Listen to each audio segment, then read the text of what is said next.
Hello បងស្រឡាញ់ខ្ញុំ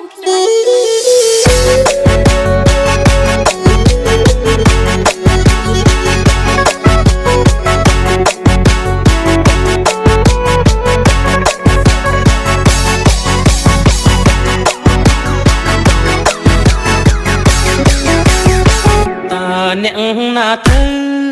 ទូរស័ព្ទមកមានកាវៃ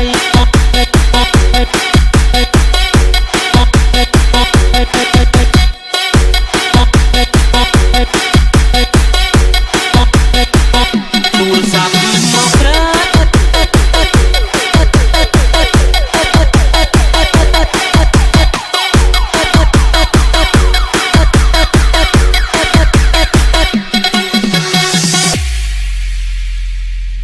អ្នកណាទៅទូរស័ព្ទមកមានកាវៃ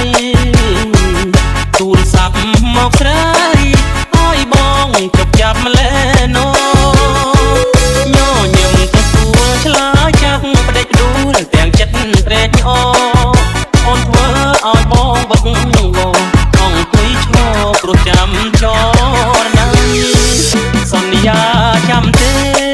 មាសមេបំភ្លេចឬវ័យចាំបានទេថ្លៃនាងថាមិនមុសាដងដៃសាច់ក្តីស្នេហាបងនឹងជីវ៉ាដោះដងរាល់ថ្ងៃពេលនេះហេតុអ្វីបានស្រីកុំភ្លេចសំដីស្អប់បងទៅវិញសូមលេងទូរស័ព្ទគេបានប្រាប់សូមស្រឡាញ់